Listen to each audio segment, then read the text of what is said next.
मोदी 3.0 विकसित भारत की नींव को मजबूत करने के लिए पूरी शक्ति लगा देंगे। तो आदरणीय सभापति जी, आने वाले 5 वर्ष डिजिटल इकोनॉमी की दुनिया में भारत का डंका बजने वाला है। विश्व मानता है कि एआई का सबसे ज्यादा उपयोग कोई करने का सामर्थ्य किसी देश में होगा तो हिंदुस्तान में होगा।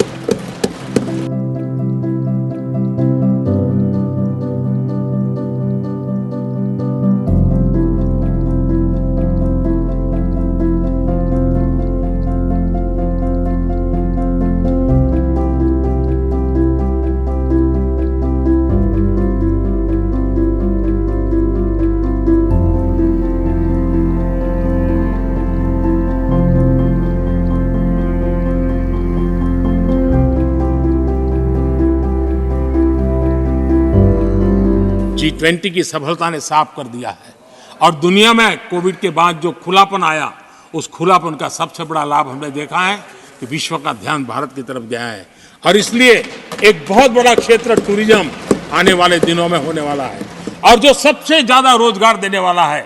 आज विश्व के कई देश हैं जिसकी पूरी इकोनॉमी टूरिज्म पर निर्भर है। भारत में भी बहुत से राज्य ऐसे बन सकते हैं जो उनकी पूरी इकोनॉमी का सबसे बड़ा हिस्सा टूरिज्म होगा और वो दिन दूर नहीं है। जिन नीतियों को लेकर के हम चल रहे हैं, भारत एक बहुत बड़ा टूरिस्ट डेस्टिनेशन बनने वाला है।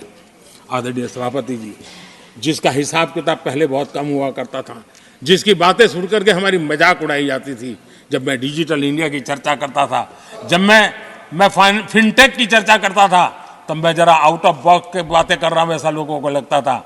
आउटडेटेड सोच वालों के लिए सामर्थ्य का अभाव था। लेकिन मैं पूरा विश्वास से कहता हूँ आदरणीय सभापति जी, आने वाले 5 वर्ष डिजिटल इकोनॉमी की दुनिया में भारत का डंका बजने वाला है। भारत एक नई शक्ति है और डिजिटल व्यवस्थाएं भारत के सामर्थ्य को बढ़ाने वाली है। विश्व मानता है कि एआई का सबसे ज्यादा उपयोग कोई करने का सामर्थ्य किसी देश में होगा तो हिंदुस्तान में होगा। लेटेस्ट से लेटेस्ट टेक्नोलॉजी का उपयोग मेरा देश करेगा। आदरणीय सभापति जी, स्पेस की दुनिया में भारत का नाम रोशन हो रहा है। हमारे वैज्ञानिकों का पराक्रम नजर आने वाला और आने वाले 5 साल का जो कार्यक्रम है ना, मैं आज उसको शब्दों में बयान नहीं करना चाहता हूं, लेकिन विश्व को अचंभित करने की दिशा में हमारे वैज्ञानिक स्पेस की दुनिया में भारत को ले जाएंगे, ये मेरा पक्का विश्वास है। आदरणीय सभापति, ग्रास रूट लेवल की इकोनॉमी में बहुत बड़ा बदलाव, 10 करोड़ स्वयं सहायता जूथों में हमारी माताएं बहनें जुड़ी हो और 3 करोड़ हमारी लखपति दीदी, ये अपने आप में हमारे बेटियों के उत्कर्ष की गाथा लिख करते हैं। आदरणीय सभापति जी, ऐसे अनेक विविध क्षेत्र हैं जिस क्षेत्र में मैं साफ देख रहा हूं आने वाले 5 साल भारत, कभी हम सुना करते थे स्वर्णिम युग था, मुझे वो दिन दूर नहीं दिखते जब 5 साल में वो मजबूत नींव आएगी और 2047 तक पहुंचते पहुंचते ये देश उस स्वर्णिम युग को फिर से जीने लगेगा।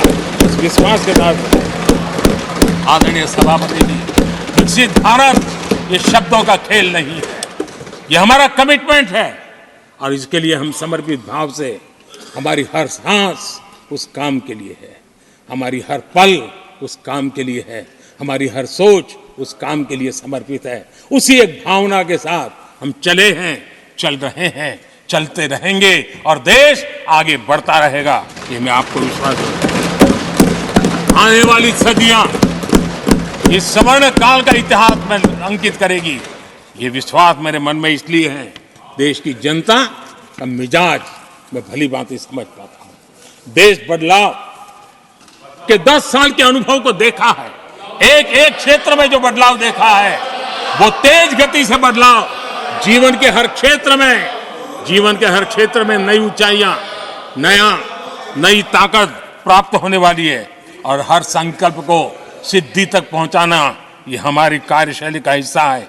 आदरणीय सभापति जी, मैं फिर एक बार इस सदन में आप सबने जो विचार रखे, उसके कारण देश के सामने सत्य रखने का मुझे जो अवसर मिला और डंके की चोट पर सत्य रखने का अवसर मिला और सदन की पवित्रता के बीच रखने का अवसर मिला है, संविधान की पूरी साक्ष्य रख करके ये विचार रखने का अवसर मिला है। मुझे विश्वास है कि देश जिनकी वारंटी खत्म हो गई है उनकी बातें सुन नहीं सकता है।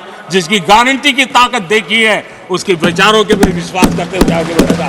मैं फिर एक बार आदरणीय सभापति जी आपका हृदय से आभार व्यक्त करता हूं और आदरणीय राष्ट्रपति जी को मेरी तरफ से उनके व्याख्यान के लिए आदरपूर्वक अभिनंदन और आभार व्यक्त करते हुए मैं मेरी वाणी को विराम देता हूं। बहुत बहुत धन्यवाद।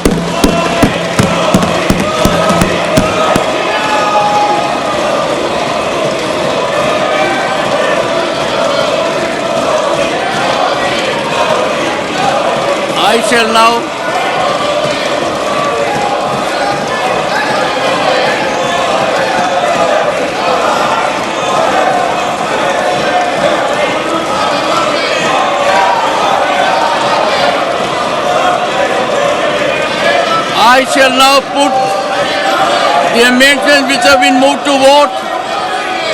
Amendments numbers 1 to 4.